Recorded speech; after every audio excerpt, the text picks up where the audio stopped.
Mayor Morrow will join us with another Mayor's Message on Monday.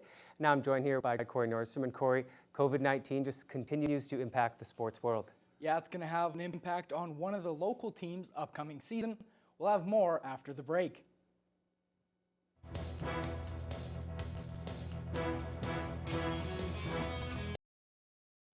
And we're back here with Corey Nordstrom. I'm on the sports desk. Corey, coronavirus continues to impact the sports world. Yeah, it's having an impact locally, as you'll see. Pro soccer in Thunder Bay is another casualty of the coronavirus. Officials from the Thunder Bay Chill released a statement today saying they would not be participating in the upcoming USL League 2 season.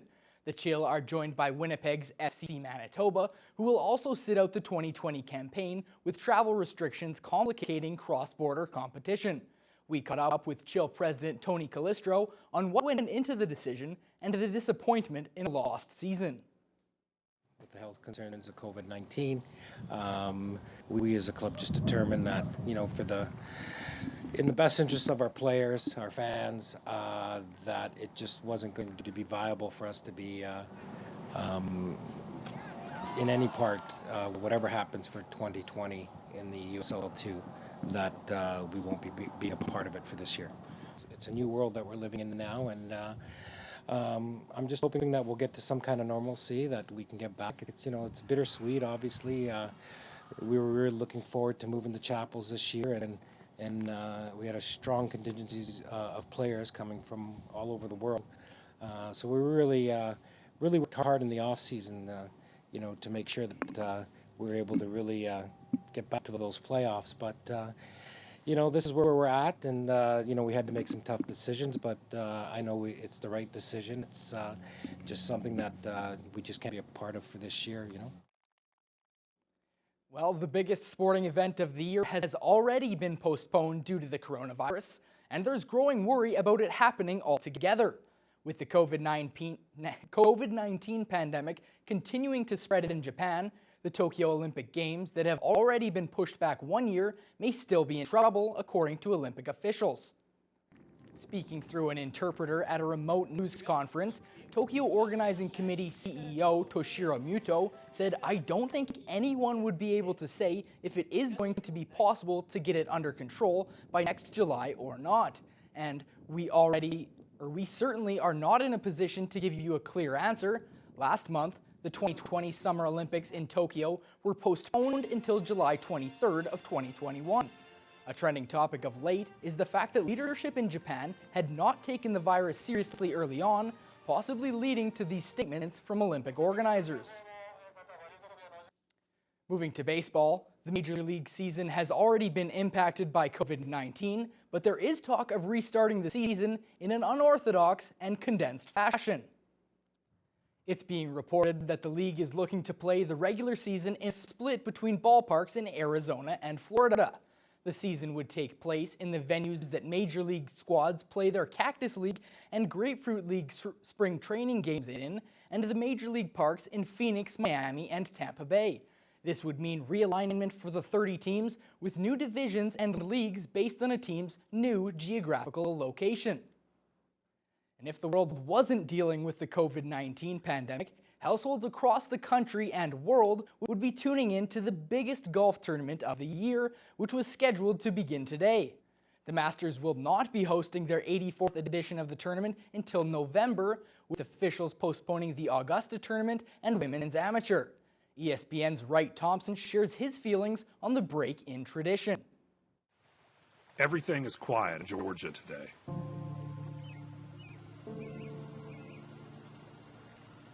No tee shots tracking high above the trees. In Amen Corner, there will be no roars today. Years ago, when my father died without ever seeing Augusta National in person, which he longed to do, I was overcome with regret. My failure to take him to see the Masters felt like an encapsulation of so many missed opportunities. This year, I was planning on bringing my 2-year-old daughter.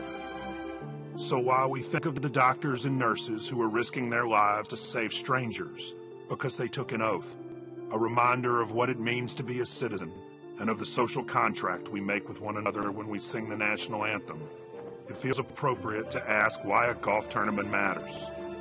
And the answer is that the Masters, like a few other things, is a way we mark the passage of time and celebrate being alive. Because we all must believe that this too shall pass. We all must believe we will return to the life we left behind, or something close to it.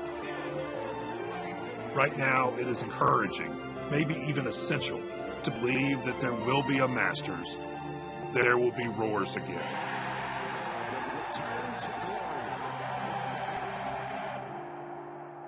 This coming November, I will bring my daughter to walk the course with me as I tell her stories about her past, about her grandfather, and about how we were hit by a terrible virus and emerged scarred but triumphant. The blossoming of spring, the color of Easter, and the arrival of the Masters coinciding in all their beauty. That's a tradition unlike any other to me. Augusta National never looked lovelier. Now we turn back the clock for another segment of back-checking, taking a look at the 1993 Boulevard Lake Triathlon, an annual event held here in Thunder Bay in the 90s.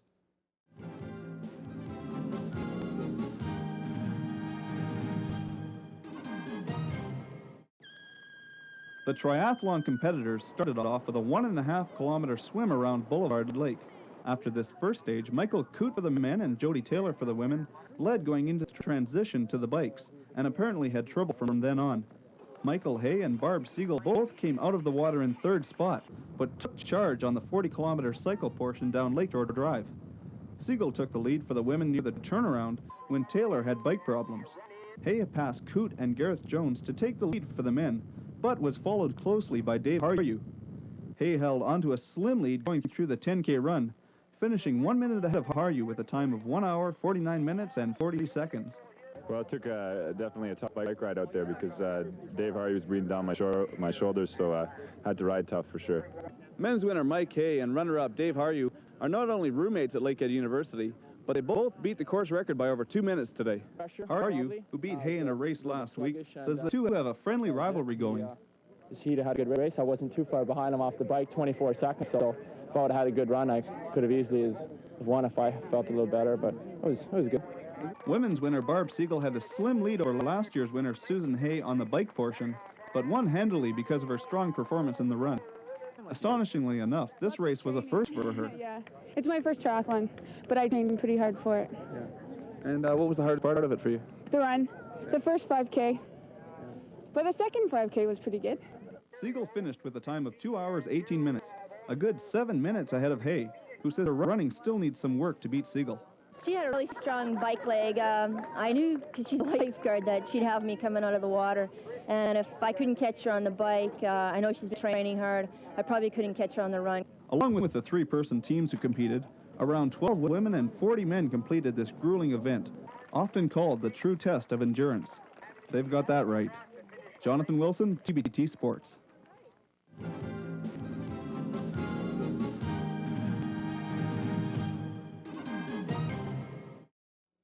Well, Troy, it'd be nice if we had some triathlon weather for the rest of the week. Yeah, exactly. I went for a run today, definitely not in triathlon shape. We got your weather coming up after the break.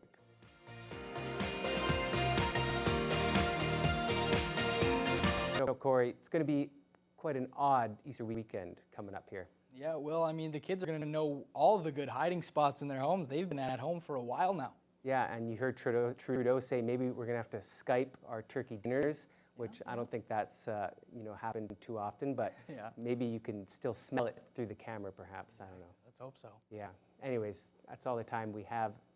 Enjoy the rest of your weekend, thanks.